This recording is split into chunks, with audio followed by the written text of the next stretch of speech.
Many are questioning Gawker's journalistic ethics after they decided to publish a story outing an executive, and of course we're not going to give the details to that story because it's unnecessary. Now, the executive that they outed did not have any type of political action in the past against gay individuals. He is not a moralist. He is not known for doing anything to push any conservative policies. But nonetheless, Gawker thought it would be important to publish the very intimate details of this individual, even though it has absolutely no relevance in anyone else's life.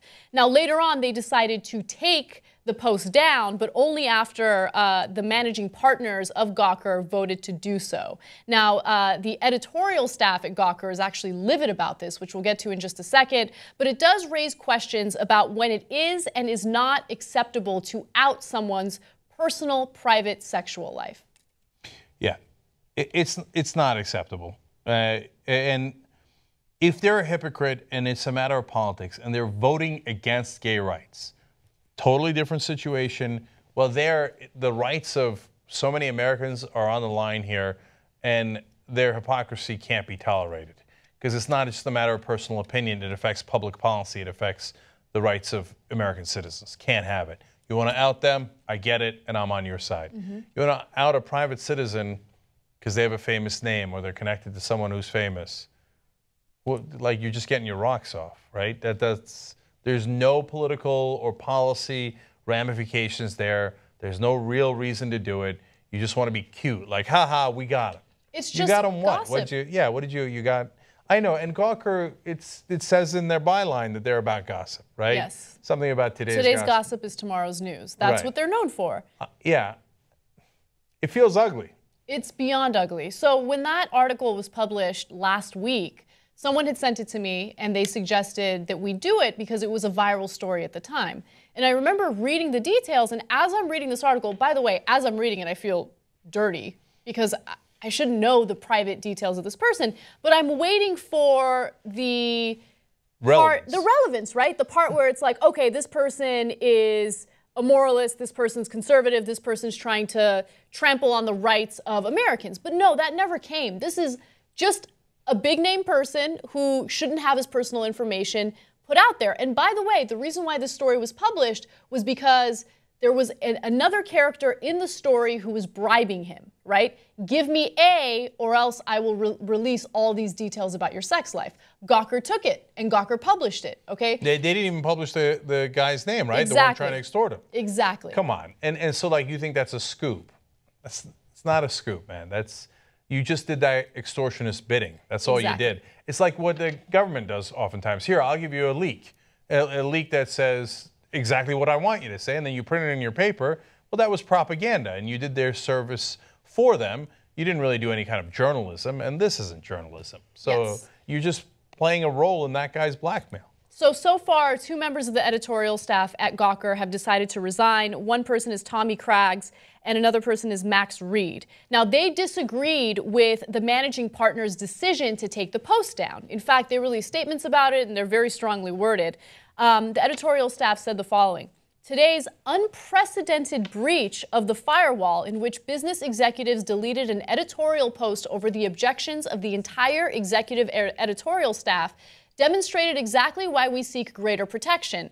Our opinions on the post are not unanimous, but we are united in objecting to editorial decisions being made by a majority of non-editorial managers. Disagreements about editorial judgment are matters to be resolved by editorial employees. We condemn the takedown in the strongest possible terms. Well, if you condemn the takedown in the strongest possible terms, then I condemn the way you guys operate at Gawker, because that shows that you have absolutely no concern about journalistic ethics whatsoever.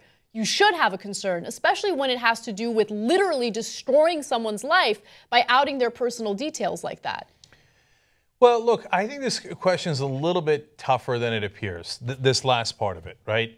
Tom Boggioni, T-Bog on Rostar, wrote a great article arguing it's not that hard, it's not that complicated. He said, for example, Scalia makes the case, hey, on a process issue, even if the person is actually innocent and they're on death row, if we did, everything right legally, we should kill him anyway.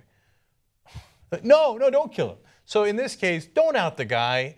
But and you don't have a real great moral claim here. But the editorial side saying, hey, wait, business side shouldn't get to make the decisions. Okay, well, that's a point worth considering. I absolutely get that, but in this case, the editorial staff was stupid, okay, and they didn't understand very simple, in my opinion, journalistic ethics. And unfortunately, the managing partners had to come in and do the right thing. And look, the managing partners were concerned about money, okay? They're worried about corporate interests. They're worried about advertisers. I get that, okay? So whether or not their hearts were in the right place is a question that's kind of up in the air. But ultimately, they made the right decision, and it was the decision that the editorial board should have been able to make themselves. But they're too stupid to do it. So, well, the editorial board, of course, is going to argue, well, you think we're stupid, but we don't. We think it was the right call. And so that's like your opinion, man. Then go work for the Inquirer or whatever. Go work for one of those tabloid magazines, okay? Don't prance around pretending like you're a journalist, because that's not journalism. Journalism is supposed to be done to hold authority accountable. It's supposed to have some sort of public social good. That article had absolutely no relevance to anyone's life whatsoever. It was just gossip. And then they would argue, well, this is a gossip website, and then we're the editorial team for the gossip website. Okay. So now you don't agree with our editorial decisions, and you're going to make a business decision. So, but then, okay, finally, where do I come out on it? I think it is a little tougher call than T-Bog or Anna thinks it is. But it's a weird thing to say, I'm going to have my journalistic ethics in place here, and not let the business side make these decisions because I run a principled gossip website. Well, okay, that's kind of a funny statement. Mm-hmm. So, and when I do dirty gossip on someone that I shouldn't have done, well, I got the right to stick by it, right? You could make that case, but it's not one that's overly persuasive. I think this might have been a moment to say, hey, you know what? There are good people on both sides who think we should have run it and we shouldn't have run it. Management made that decision. We wish they would have consulted with us, but we get it.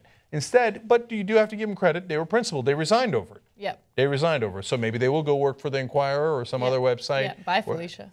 Okay. Where they'll have less interference from management if they can find such websites. And then, okay, great. Then it all sorted itself out. They left, and management gets to continue in their own way. The only person it didn't work out for is the guy that they outed.